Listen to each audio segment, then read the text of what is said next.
Wisconsin Eye is proud to bring you Budget 2025, your source for live and on-demand coverage of the 2025 to 2027 Wisconsin state budget. As a nonpartisan, unfiltered platform, Wisconsin Eye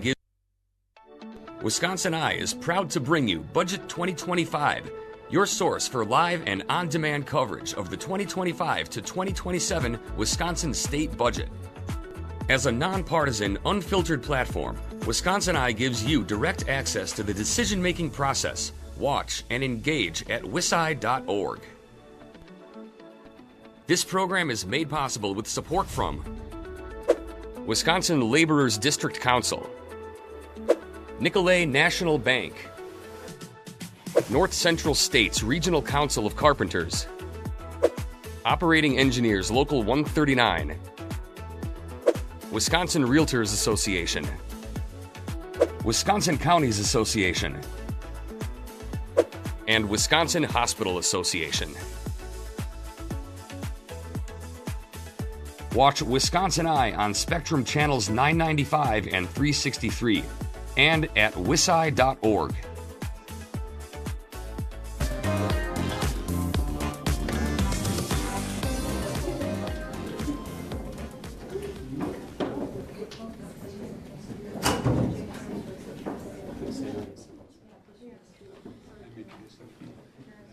Okay, hello everybody. First of all, to the people of Wisconsin who are concerned about the budget that Governor Evers just announced, have faith. Most of the stuff that's in the budget, the 20% spending increase, the $1 billion in taxes, all of the wasteful new programs that are being created and regulations on the private sector, the increases on business, the increases in income taxes, all of those things, dead on arrival. We are not going to let Wisconsin become Tim Walz's Minnesota. We saw over the course of the last year as Governor Evers continued to campaign for bigger increases in taxes, larger increases in spending, like our neighbors to Minnesota. And we also know the effect that that's had on their economy and the economy of America. We do not want that for us. So we are going to go back to the base like we have before. We'll talk about that today. We're going to talk about some of the specific provisions that are inside Governor Evers' budgets. They are very familiar. In many ways, this is kind of like the movie Back to the Future. He tried these things for the last 2, 4, and 6 years ago in his budgets. Just like then, lots of tax increases, lots of spending, and I have a belief that my colleagues will reject them just like they did before. We know that as families are struggling with rising prices and rising costs, the last thing that they need is growing government, higher taxes, and more spending. It's not going to happen in Wisconsin, and you can have faith that conservatives, Republicans in the legislature will make sure we keep our pro-business approach while investing in our priorities and ensuring that Wisconsin is a place that you can still afford to live, even if the people who spend most of their time in Madison have a different version of reality. So to talk about some of the specifics, I'm going to turn it over to Senator Markline, who will talk about the process. Thank you. So we've been here before. As the speaker said, we've seen this movie before. The state is in good financial condition right now, and that's because of the sound budgeting that we've done as Republicans over the last better than a decade now. This budget included, as the speaker said, all kinds of policy, and that policy is going to get removed from the budget probably in the first action that we take in our first meeting.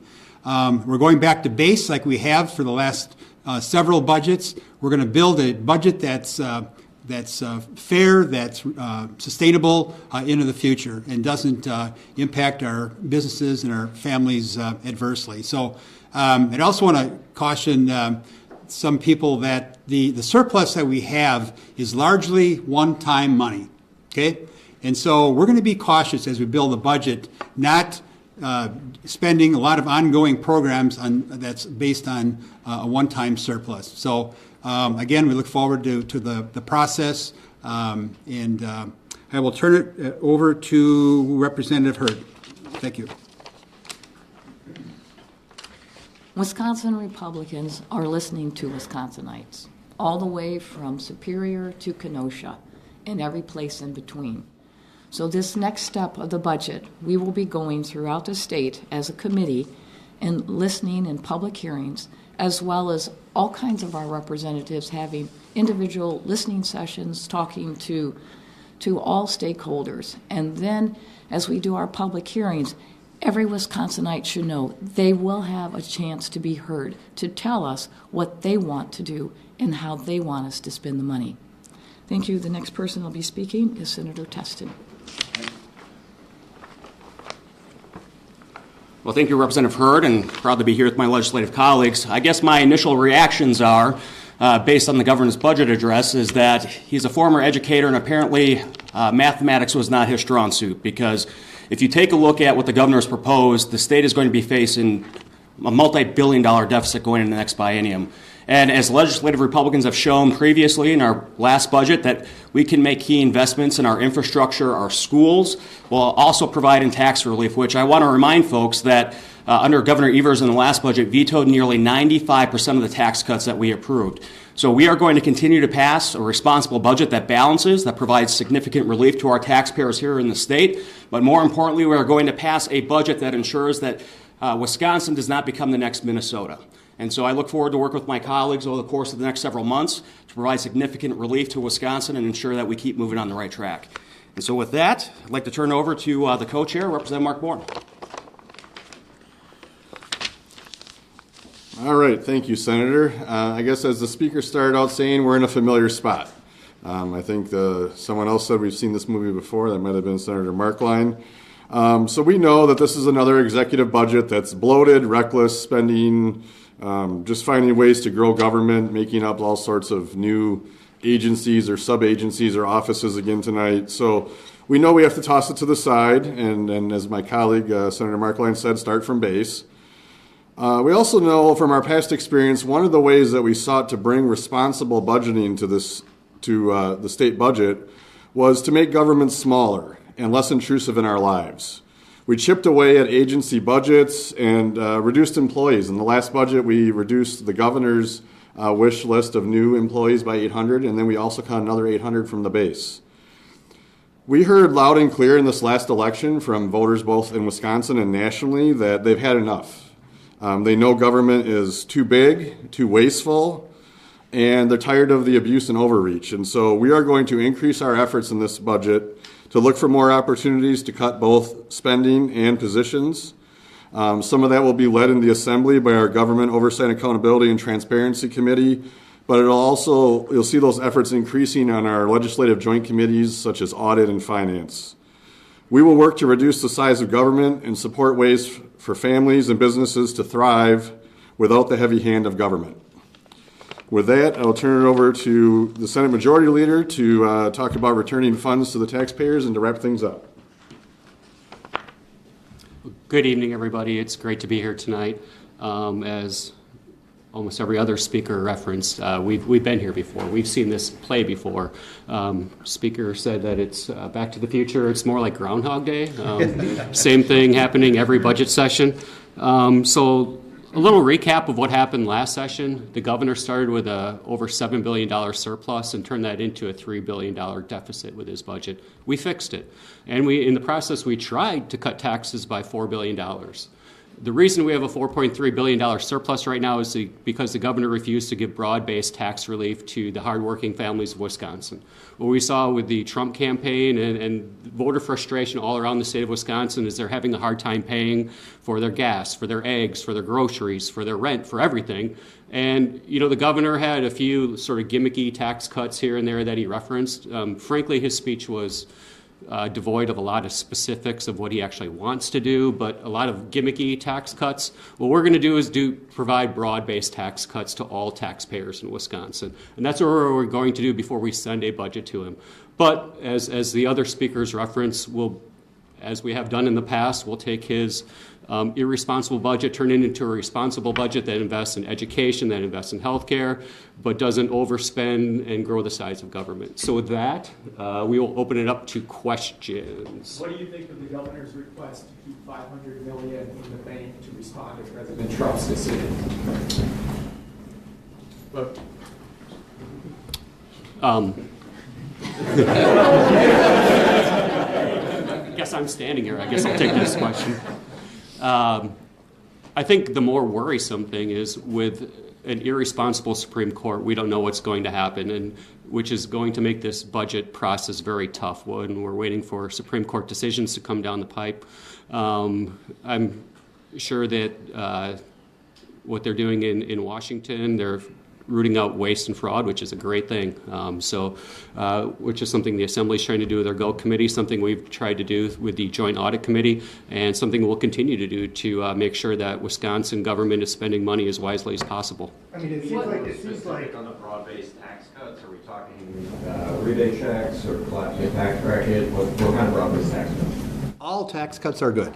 But I think as our caucuses have looked at it, we want something, I think Devin was exactly right. There's a lot of gimmicks that were in the governor's budget. We would like to focus on ones that have broad-based appeal and are going to apply to lots of people in Wisconsin, not just people who do a small thing or make a small decision to do something different. So I think you're going to see the bills that we announce in the coming weeks. It'll be much more broad-based, much more focused on getting money back to families to deal with the rising costs and inflation and prices than what Governor Evers has proposed. It seems like the governor. Tax bracket? Would that mean cuts for each tax bracket?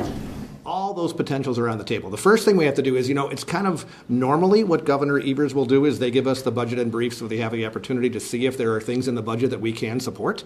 For whatever reason, in the hyper-partisan nature that he operates in, he didn't give us that. So the only thing we know that's in the budget is what he announced in his speech, which was super short on details with no real understanding of how the budget all adds together. So the first thing we want to do is to say, okay, are there some broad-based tax cuts in the governor's plan that we could potentially incorporate into our own ideas? I'm doubtful, but if there are some, I think that'd be a great place for us to start. It seems like the governor said tonight that these increases in spending are needed because of President Trump and Elon Musk.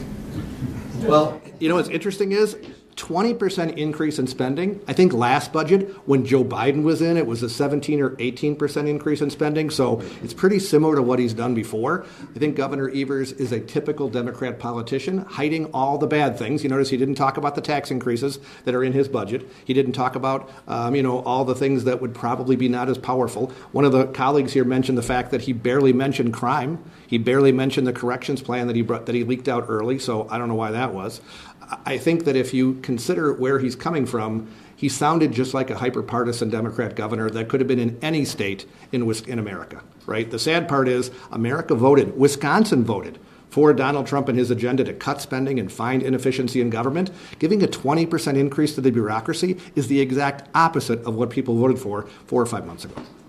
Thoughts of his concept of incentivizing local governments if they freeze property taxes in lieu of course, what the shared revenue deal, as many local communities are still kind of struggling to budget right now? Well, last session we had our innovation budget, or our innovation fund. It's taken the Department of Revenue almost 2 years to write the rules so that we could get that money out the door to try to help incentivize consolidation and cooperation. So I don't have a lot of faith in a bureaucracy that's barely at work, not able to get rules done 2 years after a budget passed, to somehow say they're going to work on freezing property taxes. It sounds to me like they're going to raise taxes on some to lower taxes on others, and our goal is to lower taxes for everybody and raise taxes on no one. Senator Markline, you mentioned that this surplus is a lot of one-time money, and that's one of the reasons why Republicans don't want to increase spending. But if you cut taxes, that's also forever. So why is it okay to cut taxes with one-time money but not to increase spending? Whatever tax proposal that we're going to advance is going to be prudent. We're not going to create a structural deficit in the future. Our tax cut's going to be affordable. So I'm confident we can do a tax cut that's reasonable, significant, broad-based, and it's not going to create any issues in the future. All right, thank you, everybody. You have been watching a production of Wisconsin Eye, your unfiltered window into legislative deliberations and public policy programming, where our mission is to provide Wisconsinites an opportunity to access the legislative process and connect with conversations that inform our citizenry. Please consider supporting our mission, and thank you for watching. Wisconsin Eye, policy made public.